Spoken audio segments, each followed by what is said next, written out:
गुलशन ढाका शहर के गुंजान इलाके से बाहर था। यहाँ से एक रास्ता गंदे नाले के साथ साथ गुलशन तक जाता था। मैंने उस रास्ते का इंतखाब किया और छोटे छोटे वीरान क्वार्टरों के बीच वाली गली से निकलकर नाले पर आ गया। ये नाला आगे जाकर दरियाए बूढ़ी गंगा में गिरता था। मैं नाले में उतरकर चलने लगा। उसमें पानी नहीं था। किनारों पर पगडंडी जितना रास्ता बना हुआ था जो खुश्क था। मैं उस पर चलता रहा। नाले के बाएं तरफ एन टाइप क्वार्टरों के पिछवाड़े थे जो तारीकी और मौत जैसी खामोशी में डूबे हुए थे। मैं उस मकाम पर पहुंच गया जहाँ मुझे गंदे नाले को छोड़कर क्वार्टरों के साथ वाली सड़क पर चढ़ना था। ऊपर आकर मैंने अंधेरे में आंखें फाड़ फाड़ कर देखा। सड़क सुनसान थी और आगे खेत शुरू हो जाते थे। फिर एक माचिस फैक्ट्री आती थी और उसके बाद गुलशन की कोठियां शुरू हो जाती थी। मैंने खुदा का नाम लिया और सुनसान सड़क पर चलना शुरू कर दिया। माचिस फैक्ट्री के करीब पहुंचा तो छठी हिस्स ने मेरे कदम रोक दिए। यूं महसूस हुआ जैसे आसपास कोई मौजूद हो। मैं फैक्ट्री की दीवार से लगकर खड़ा हो गया। यकयक कदमों की आवाज सुनाई दी। ये भारी फौजी बूटों की आवाज थी। मैंने चाकू खोलकर मजबूती से पकड़ लिया। अय्याश जिंदगी ने मेरे आसाब पर जो आर्जी तह जमा रखी थी वो आनन फानन उतर गई और फिर एक बार मौत से खेलने वाला कमांडो बन गया और जमीन पर लेटकर कोहनियों के बल दीवार के साथ साथ रेंगने लगा। बूटों की आवाज दीवार की दूसरी जानिब से आ रही थी। मैं रेंगता रहा हत्ता कि दीवार खत्म हो गई। मैंने सर उठाकर देखा। मुझसे चंद कदमों के फासले पर एक आदमी फैक्ट्री के गेट के आगे टहल रहा था। अंधेरे के बावजूद मैंने उसकी वर्दी और कांधे से लटकी हुई ब्रेन गन देख ली। ये कोई इंडियन फौजी था या मुक्ति वाहिनी वाला था। मेरा जहन तेजी से काम करने लगा। मेरे सामने 5 कदम के फासले पर झाड़ियां थी। मैंने एक छोटा सा पत्थर उठाकर झाड़ियों में फेंक दिया। पत्थर की आवाज पर उस आदमी ने ब्रेन गन हाथों में पकड़ ली और झाड़ियों की तरफ देखकर कहा, हॉल्ट। मैं समझ गया कि वो इंडियन सिपाही है और फैक्ट्री के बाहर पहरा दे रहा है। वो आहिस्ता आहिस्ता झाड़ियों की तरफ बढ़ने लगा। ब्रेन गन की नाली का रुख झाड़ियों की तरफ था। उस वक्त मैं भूल गया कि कुछ देर कबल मैं किसी चूहे की तरह अपनी जान बचाता फिर रहा था। मेरे अंदर एक सरफरोश और जांबाज मुसलमान कमांडो की जुर्रत, दलेरी और बेजिगरी पैदा हो चुकी थी। खूंखार चीते की तरह सिमट गया और मेरा अंग अंग हमला करने के लिए फड़कने लगा। मुझे कैसे हमला करना है, किस मकाम पर अपना चाकू वाला हाथ मारना है और किस जगह से गर्दन को इस तरह से दबोचना है कि सिपाही न तो आवाज निकाल सके और न ही ब्रेन गन का ट्रिगर दबा सके। ये सारी बातें मेरे जहन में महफूज थी। सिपाही झाड़ियों के पास जाकर थोड़ा सा झुक गया। यही वो लम्हा था जिसका मुझे इंतजार था। मैं चीते की तरह अपनी जगह से लपका और दूसरे ही लम्हे उसकी गर्दन मेरे बाजू की आहनी गिरफ्त में थी और दाएं हाथ वाला चाकू उसका नरखरा काट चुका था। मेरे एक पाँव ने ब्रेन गन को झटका दिया जिसकी वजह से वो फायर न कर सका। मंसूबे के मुताबिक मैं उसकी वर्दी को खून में लथपथ होने से बचाना चाहता था। चुनाचे मैंने निस्फ कटी हुई गर्दन पर पाँव रख दिया और उसकी शर्ट के बटन खोलकर सीने से पीछे करके उतार लिया। लाश घसीट कर झाड़ियों में ले गया। थोड़ी देर बाद मैं झाड़ियों से निकला तो इंडियन फौज के हवालदार की वर्दी में था। सर पर छोटे छज्जे वाली सब्ज टोपी थी। पैरों में स्याह फौजी बूट थे और पतलून की पिछली जेब में इंडियन हवालदार की पासबुक थी। मैंने उसकी लाश खून आलूद चाकू समेत झाड़ियों में एक जगह कूड़े करकट के ढेर तले दबा दी थी। फिर मैं फैक्ट्री के गेट के सामने टहलने लगा। मैंने सब्ज शर्ट के गिरेबान में हाथ लगाया तो मेरी उंगलियों को खून लग गया। फैक्ट्री के गेट की एक जानिब पानी का चोपचा था। मैंने रुमाल भिगोकर शर्ट से खून के धब्बे को रगड़कर साफ किया मगर फिर भी थोड़ा सा दाग रह गया था। बहरहाल वहाँ कत्लेआम हो रहा था और किसी फौजी की वर्दी पर खून का निशान कोई अजीब बात नहीं थी। कुछ देर मैं वहीं टहलता रहा जैसे पहरा दे रहा हूँ। फिर मैं खेतों की तरफ चल पड़ा। उन खेतों के पीछे गुलशन की आबादी थी। इंडियन फौजी की वर्दी की वजह से मैं किसी हद तक बेखौफ था लेकिन दिल में ये अंदेशा भी था कि अगर पोल खुल गया तो मौत यकीनी होगी और फिर शायद भाग भी न सकूं। खेत वीरान पड़े थे। अंधेरे में एक जगह पानी चमक रहा था। गुलशन की कोठियां तारीक थीं। सिर्फ उन बंगलों के बरामदे रोशन थे जहां बंगाली खानदान आबाद थे। मालूम हुआ कि उस इलाके में बिजली की सप्लाई बहाल कर दी गई है। मैं बज़ाहिर गश्त के अंदाज से चल रहा था मगर मेरे अंदर सारी गोरीला सलाहियतें बेदार थी। खेतों से निकलकर मैं गुलशन कॉलोनी की सड़क पर आ गया। स्ट्रीट लैंप रोशन नहीं थे। मैं एक कोठी के करीब से गुजर रहा था कि अचानक अंदर से इंडियन फौज के 4 सिपाही बाहर आए। उन्होंने लूटे हुए सामान के थैले उठा रखे थे। मुझे देखकर वो ठिठक से गए। साथ वाली कोठी के बरामदे की रोशनी आ रही थी। मैं एकदम से भारतीय रेजिमेंट का हवालदार बन गया और खालिस माझे की पंजाबी लहजे में बोला, ओए जांगली, तुम उधर भोपट डाकू बना क्या करता है? मैं हवालदार घनश्याम तिवाड़ी हूँ। तुम किस रेजिमेंट से आए हो? वो चारों 15वीं हिसार रेजिमेंट के सिपाही थे। एक नायक था। उन्होंने थैले जमीन पर रखे और सैल्यूट मारकर अटेंशन खड़े हो गए। मैंने ज्यादा अदाकारी के जौहर दिखाने के बजाय कहा, सामान उठाकर भाग जाओ, लेकिन तुम्हारा सूबेदार मेजर किधर है? नायक क्विक मार्च करता मेरे करीब आया आया और बताया कि सूबेदार मेजर अपने हिस्से का सामान लेकर अभी अभी जीप में गया है। मैंने मुस्कुरा कर कहा, तुम इतना माल लूट कर क्या करेगा, जांगली कुछ हमारे लिए भी छोड़ दे। वो बोला, साहब अभी परली तरफ कुछ पंजाबी लोगों की कोठियां बाकी हैं। मैंने उसे डांट कर कहा, बक बक बंद करो और दफा हो जाओ। चारों ने सैल्यूट मारकर थैले उठाए और तेज तेज कदम उठाते हुए मेरी नजरों से ओझल हो गए। मैंने इत्मीनान का सांस लिया और ब्रेन गन हाथ में लिए अपनी कोठी की तरफ चल दिया। दूर ही से नजर आ गया कि मेरी कोठी के बरामदे और कमरों की रोशनियां बुझी हुई थी। करीब पहुंचा तो गेट भी खुला हुआ था। गैराज में मेरी एयर कंडीशनड गाड़ी नहीं थी। बरामदे और पोर्च में टूटा फूटा बेकार सामान पड़ा हुआ था। दरवाजे चौपट खुले थे। मेरे आसपास बिहारी लोगों की कोठियां थीं जो लुट लुटा कर वीरान पड़ी थी। खुदा जाने मकीनों का क्या हशर हुआ था। इस कॉलोनी में कुछ गैर मुल्की भी रहते थे जो गड़बड़ शुरू होते ही नकल मकानी कर गए थे। मेरी कोठी के तमाम कमरे खुले थे। सारा सामान लूटा जा चुका था। बड़ी अलमारियां, डबल बेड और किचन में से आटे चावल की बोरियां तक गायब थी। मैं बाथरूम में आ गया। बाथरूम की अलमारी में शेव का सामान और लोशन खुदा जाने कैसे बच गया था। मैंने शर्ट उतार कर कालीन के धब्बे साफ करने वाले लोशन से खून का धब्बा साफ किया। फिर दाढ़ी मूछें मूंडी और उस तहखाने में उतर गया जहाँ कालीन का स्टॉक रखा जाता था। वहाँ एक भी कालीन नहीं था। दीवारी सेफ टूटा हुआ था और तमाम कागजात, फाइलें और जो थोड़ी बहुत करेंसी थी उसे लूट लिया गया था। इस कोठी में मैंने अपनी जवानी के हसीन तरीन दिन गुजारे थे। आज वही कोठी एक तबाहाल वीराने का इबरत अंगेज मंजर पेश कर रही थी। मुझे अफसोस इसलिए नहीं हो रहा था कि यही सब कुछ कमाया था और यही गर्क हो गया था। न तो मैं साथ कुछ लाया था और न ही मुझे कोई शय साथ ले जाने की ख्वाहिश थी। मैंने कमाया ही उड़ाने के लिए था। हाँ, अब जान की फिक्र जरूर लाहक हो गई थी। मैं तहखाने से बेडरूम में आया और एक टूटी हुई कुर्सी पर बैठकर सोचने लगा कि अब मुझे क्या करना चाहिए। मेरे सामने दो ही रास्ते थे, या तो मैं किसी तरीके से सरहद पार करके नेपाल की तरफ निकल जाऊं या मैं खुद को इंडियन फौज के हवाले कर दूं। फरार बड़ा कठिन काम था। ढाका से नेपाल की सरहद हजारों मील दूर थी। फिर रास्ते में कदम कदम पर खतरा था, कहीं भी पकड़ा जा सकता था। सारे मुल्क पर इंडियन फौज और मुक्ति बाहिनी का कब्जा हो चुका था। दूसरे मंसूबे पर अमल करता तो 20% उम्मीद थी कि इंडियन फौज मुझे अपना कैदी बना ले। सिविलियन होने की वजह से वो मुझे मुक्ति बाहिनी के हवाले भी कर सकते थे और मुक्ति बाहिनी वाले पंजाबी, पठान और किसी बिहारी को जिंदा नहीं छोड़ते थे। सरहद पार करके भारत में दाखिल होना एक बार फिर अपने आप को मौत के गिरदाब में झोंकने के मुतरादिफ था। सोच सोच कर आखिर मैंने यही फैसला किया कि जिस तरह भी हो सके मुझे नेपाल पहुंच जाना चाहिए। वहाँ हमारा सिफारत खाना भी था और पाकिस्तान के साथ नेपाल के ताल्लुकात भी ठीक थे, लेकिन नेपाल की सरहद तक पहुँचना आसान नहीं था। मुझे सही रास्ते का इल्म भी नहीं था। मैं अपनी परेशान कुन सोचों में गुम था कि अचानक दो आदमियों के बोलने की आवाज आई। मैं एकदम कुर्सी से उठा, ब्रेन गन हाथ में पकड़ी और दबे पांव चलता दरवाजे की तरफ बढ़ा।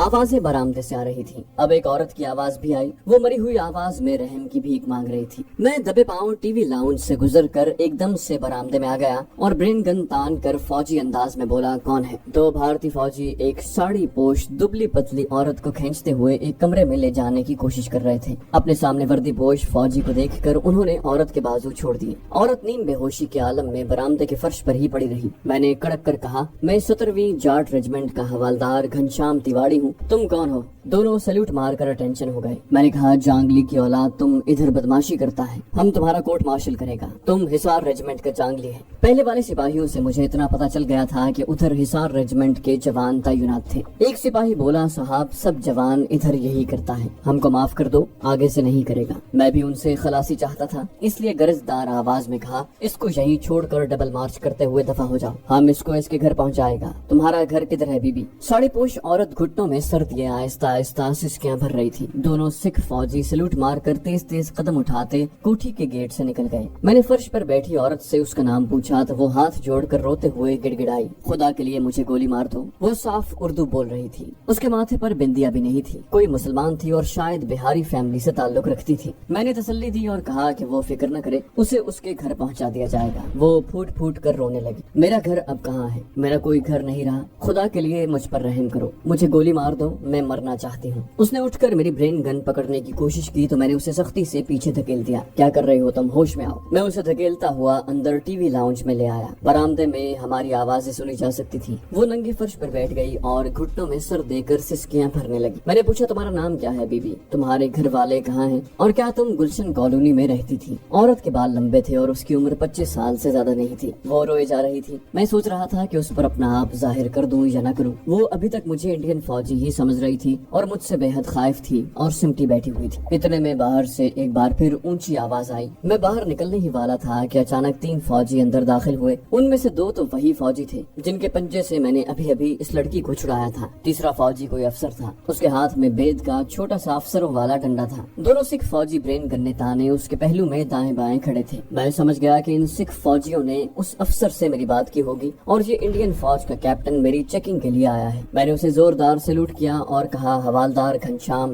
رام جاٹ ریجمنٹ سر۔ میں کس ہلاکت خیز صورتحال سے دوچار تھا اس لڑکی کو اس کا علم نہیں تھا۔ اتنا ضرور ہوا کہ اس کی سسکیاں بند ہو گئیں اور وہ سہمی ہوئی نظروں سے ہمیں دیکھ رہی تھی۔ انڈین کیپٹن نے کہا کہ میں 14 حصار ریجمنٹ کا کیپٹن جگدیش مہرا ہوں۔ کیا میں تمہارا شناختی کارڈ دیکھ سکتا ہوں حوالدار گھنشیام؟ اس نے اپنا ہاتھ میری طرف بڑھایا۔ یہ زندگی اور موت کے درمیان کی ایک بڑی ہی نازک اور بڑی ہی مختصر ترین گھڑی تھی۔ مجھے معلوم تھا کہ شناختی کارڈ پر فوجی کی فوٹو لگی ہوتی ہے اور میرے پاس کوئی شناختی کارڈ نہیں تھا۔ میرا بھانڈا پھوٹنے ہی والا تھا۔ میں اپنا ہاتھ اس انداز میں جیب کی طرف لے گیا جیسے میں اپنا شناختی کارڈ نکالنے والا ہوں، لیکن میرے ہاتھ کو خوب معلوم تھا کہ اسے ایک ہی سیکنڈ میں کیا فرض پورا کرنا ہے۔ یہ ایک تربیت یافتہ ہاتھ تھا، اس لیے میرے ہاتھ نے اپنا فرض بڑی خوش اسلوبی سے ادا کیا۔ ہاتھ کاندھے سے لٹکتی برین گن پر پڑا اور دوسرے ہی لمحے جیسے بجلی کوندنے لگی۔ میرے ہاتھ میں برین گن تھی اور اس میں سے شعلے اگلتی، شرارے اڑاتی گولیاں نکل نکل کر سامنے کھڑے کیپٹن اور سکھ سپاہیوں کے جسموں سے پار ہو رہی تھی۔ سکھ فوجیوں کو اتنی مہلت ہی نہ ملی تھی کہ وہ اپنی برین گنوں کے ٹریگر ہی دبا سکتے۔ کمانڈو کبھی اتنی مہلت نہیں دیا کرتے، یہی ان کی ٹریننگ ہوتی ہے اور یہی ان کا ترہ امتیاز ہوتا ہے۔ تینوں لڑکھڑا کر فرش پر اوندھے منہ گر پڑے۔ لڑکی خوفزدہ ہو کر باہر دوڑی تو میں نے چھلانگ لگا کر اسے پکڑا اور کھینچتا ہوا واپس لے آیا۔ اب اس کا باہر جانا میرے لیے بھی موت کا پیغام بن سکتا تھا۔ برین گن کے دھماکوں کی میں نے اس لیے پرواہ نہ کی کیونکہ فائرنگ کی آواز ڈھاکہ کی فضاؤں میں گونجتی ہی رہتی تھی۔ لڑکی کا جسم دہشت سے کانپ رہا تھا۔ وہ دیوار کے ساتھ لگی دبی دبی سسکیاں لے کر خوفزدہ آنکھوں سے کبھی لاشوں کی طرف اور کبھی مجھے دیکھ رہی تھی۔ برین گن ابھی تک میرے ہاتھ میں تھی۔ میں نے ٹی وی لاؤنج کا دروازہ باہر سے بند کیا اور برآمدے کے ستون کے پیچھے چھپ کر سڑک کو دیکھنے لگا۔ کوئی فوجی آتا دکھائی نہ دیا تو میں کوٹھی کے گیٹ سے سڑک کی طرف نکل آیا۔ کچھ فاصلے پر ایک گاڑی دیوار کے پاس کھڑی تھی۔ قریب گیا تو وہ ایک فوجی جیپ تھی۔ یقیناً انڈین فوج کا کیپٹن جیپ پر ادھر سے گزرا ہوگا کہ سکھ فوجیوں سے ملاقات ہو گئی۔ انہوں نے اس مغویہ لڑکی کے بارے میں بتایا اور غالباً یہ شکایت کی کہ ایک حوالدار نے اسے چھین لیا ہے۔ کیپٹن کو یقین ہوگا کہ ادھر کسی حوالدار کی ڈیوٹی نہیں ہے، لہٰذا وہ ان کے ساتھ میری کوٹھی میں آ گیا۔ میں نے جیپ کا جائزہ لیا، پھر اسے سٹارٹ کیا اور اپنی کوٹھی کے گیراج میں لا کر کھڑی کر دی۔ میں لمبے لمبے ڈگ بھرتا برآمدے میں آیا۔ دروازہ کھول کر اندر گیا تو لڑکی غائب تھی۔ میں جلدی جلدی پورے گھر میں گھوم گیا لیکن لڑکی کہیں بھی نہ ملی۔ یہ میری اپنی کوٹھی تھی اور مجھے معلوم تھا کہ اگر برآمدے والا دروازہ بند کر دیا جائے تو باہر نکلنے کا کوئی راستہ نہیں ہے۔ چھت پر جو آہنی دروازہ کھلتا تھا اس کو میں بہت پہلے یہاں سے جاتی دفعہ تالا لگا گیا تھا اور میں نے دیکھا تھا کہ وہ اسی طرح لگا ہوا ہے۔ میں نیچے تہ خانے میں آ گیا اور لڑکی کو آواز دی کہ وہ مجھ سے خوفزدہ نہ ہو۔ میں انڈین نہیں ہوں بلکہ مسلمان ہوں۔ میری آواز سن کر وہ تہ خانے کے اندھیرے کونے سے باہر آ گئی۔ اس کے چہرے پر دہشت اور خوف کے ساتھ اب حیرت کے تاثرات بھی تھے۔ آنکھیں آنسوؤں سے بھیگی ہوئی تھیں۔ میں اسے اوپر والے کمرے میں لے آیا۔ وہ غم و اندوہ کی تصویر بنی میرے سامنے فرش پر بیٹھی ہوئی تھی۔ میں بھی اس کے پاس ہی فرش پر بیٹھ گیا اور اسے سرسری طور پر اپنے حالات سے آگاہ کر دیا۔ البتہ یہ نہیں بتایا کہ در حقیقت میں کون ہوں۔ جواباً لڑکی نے سسکیوں کے ساتھ اپنی داستان سنائی تو میرے رونگٹے کھڑے ہو گئے۔ وہ سینٹرل گورنمنٹ کے ایک اعلیٰ افسر کی بیوی تھی۔ اس کی شادی کو صرف 2 ماہ ہوئے تھے۔ اس کے خامد کا تبادلہ کراچی سے ڈھاکہ ہوا تو وہ یہاں آ گئی اور گلشن کالونی کے ایک فلیٹ میں رہنے لگے۔ ڈھاکہ فال کے بعد اس کا خامد اسے لے کر ساتھ والی کوٹھی میں ایک بنگالی کے ہاں گیا۔ اس انسان دوست بنگالی نے دونوں کو اپنی کوٹھی میں چھپا لیا، مگر نوکروں نے مکتی باہنی والوں کو اطلاع کر دی۔ وہ وہاں آدھم کے اور بنگالی آفیسر کو حکم دیا کہ جن غیر بنگالی جوڑے کو اس نے چھپا رکھا ہے اسے باہر نکالے۔ بنگالی آفیسر نے مزاحمت کی تو مکتی باہنی والوں نے اسے زخمی کر کے تلاشی لی اور انہیں گھسیٹ کر باہر نکالا۔ اس کے خامد کو وہیں شوٹ کر دیا گیا اور اسے اغوا کر کے لے جا رہے تھے کہ 2 سکھ سپاہی پہنچ گئے۔ انہوں نے اس لڑکی کو ان سے چھین لیا اور میری خالی کوٹھی میں لے آئے۔ میں اس لڑکی اور اس کے شوہر کا اصلی نام نہیں بتاؤں گا، آپ یوں سمجھ لیں کہ اس لڑکی کا نام شہناز تھا۔ یہ لڑکی کراچی کے اعلیٰ خاندان کی چشم چراغ تھی اور اس نے انگریزی میں MA کیا ہوا تھا۔ اس کے ماں باپ دلی سے ہجرت کر کے پاکستان میں آ کر آباد ہو گئے تھے۔ شہناز کے حواس ابھی تک درست نہیں ہوئے تھے۔ وہ بار بار اپنے خامد کو یاد کر रही थी। वो कहती उनकी बेगोरो कफन लाश मुक्ति बाहिनी वालों ने बाहर सड़क पर फेंक दी थी। खुदा के लिए मुझे मेरे खामद के पास ले चलो, मैं उनका आखिरी दीदार करना चाहती हूँ। फिर वो फूट फूट कर रोने लगती। मैं उसे सब्र की तलकीन करते हुए हालात की संगीनी का एहसास दिलाया और कहा कि ढाका में हजारों दुल्हा दुल्हनों को कत्ल कर दिया गया है और मजीद कत्ल किया जा रहा है। सारे मशरकी पाकिस्तान में खून की होली खेली जा रही है, लिहाजा उस वक्त जरूरत इस बात की है कि किसी तरह अपनी जान बचाई जाए। मैंने किचन से पानी लाकर उसे पिलाया। रात के 2:30 बज रहे थे। सुबह होने में ज्यादा देर नहीं थी और मैं अभी तक ये फैसला नहीं कर सका था कि इस बदकिस्मत लड़की को लेकर कहाँ जाऊं और मैं उसकी कहाँ तक हिफाजत कर सकूंगा। मेरी अपनी जिंदगी का कुछ भरोसा नहीं था कि एक शरीफ लड़की की जिम्मेदारी भी मुझ पर आन पड़ी थी। मैं उसे वापस उसके हमसाए बंगाली कुंबे के पास भी नहीं ले जा सकता था। जिस बंगाली अफसर ने उसे पनाह दी थी वो खुद जख्मी हो चुका था। अगर मैं शहनाज को उनके पास ले भी जाता तो उस फैमिली के नौकर दोबारा मुक्ति बाहिनी वालों को खबर कर सकते थे। मैंने शहनाज से इस मौजू पर बात की तो वो सहम गई। मैं वहाँ नहीं जाऊंगी, वो लोग फिर आ जाएंगे। खुदा के लिए मेरे खामद की लाश सड़क पर से उठा लाओ। मशरकी पाकिस्तान की सड़कों, घाटियों, शाहराहों और गलियों कूचों में सैकड़ों माओं के जिगरगोशों की लाशें बेगोरो कफन पड़ी थी। मैं किस किस की लाश उठाता। शहनाज को किचन में छोड़कर मैं टीवी लाउंज में आ गया। तीनों लाशें वैसे ही औंधी पड़ी थी। मैं अपने साथ किचन में से मोमबत्ती लेता आया था। मैंने मोमबत्ती जलाई तो देखा कि तीनों लाशों पर बेशुमार चूंटियां रेंग रही थी। खुदा जाने इतनी सारी चूंटियां कहाँ से आ गई थी। लाशें चूंटियों से ढक गई थी। मैंने दोनों सिख फौजियों की ब्रेन गन्ने और हिंदू कैप्टन का रिवॉल्वर उतारा और किचन में वापस आ गया। ब्रेन गन का चैम्बर तकरीबन खाली हो चुका था,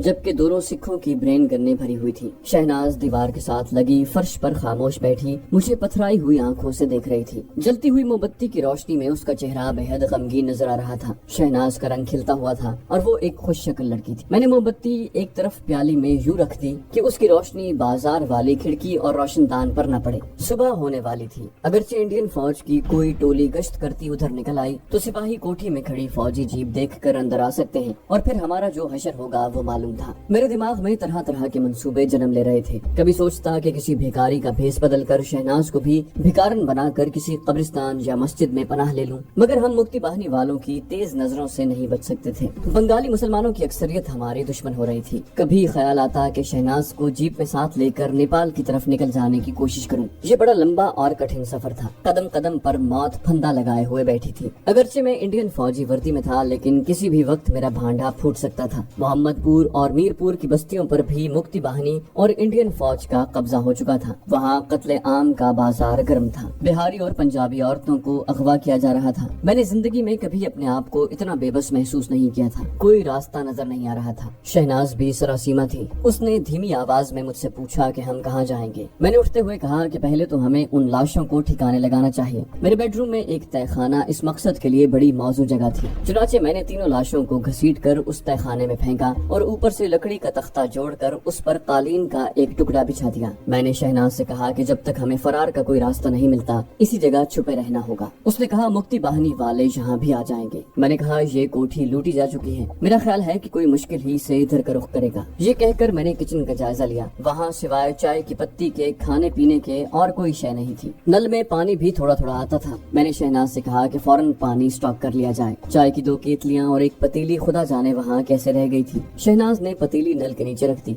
अब सवाल ये था कि शहनाज को किस जगह छुपाया जाए। मैं अपनी कोठी की छत पर पहुँच गया। आसमान पर सितारे फीके फीके से लग रहे थे और शहर की तरफ कहीं कहीं आग लगी हुई थी। नारों की आवाजें भी कभी कभी आ जाती थी। पिछली रात का अंधेरा आहिस्ता आहिस्ता दम तोड़ रहा था। मेरी निगाह छत पर एक तरफ बनी हुई पानी की टैंकी पर जम गई। ये टैंकी काफी बड़ी थी और मैंने खास तौर पर बनवाई थी। मैंने टैंकी का ढक्कन हटाकर देखा। टैंकी बिल्कुल खाली थी। शहनाज को यहाँ छुपाया जा सकता था। मैं नीचे आ गया और शहनाज से कहा कि सुबह हो गई तो मैं कुछ खाने पीने की चीजें लेने शहर जाऊंगा। जब तक मैं वापस न आऊं वो ऊपर पानी की टैंकी में छुपी रही। शहनाज ने कोई जवाब न दिया। अब वो जिस तरह बेमुमकिन था अपनी जान बचाना चाहती थी। दिन की रोशनी फैल गई तो मैंने शहनाज को ऊपर ले जाकर टैंकी में उतार दिया और ताकीद की कि मेरे वापस आने तक बाहर निकलने की गलती न करे। मैंने टैंकी का ढक्कन आधा खुला रखा। फिर मैं तेजी से नीचे आया। जिस फौजी की वर्दी मैंने पहन रखी थी उसके बटवे में 10-15 भारतीय करेंसी के रुपए वाले नोट थे। मैंने ब्रेन गन कांधे से लटकाई, बरामदे में आकर कमरे का दरवाजा बंद करके चटखनी लगाई और जीप में जा बैठा। फिर खुदा का नाम लेकर सड़क पर निकल आया।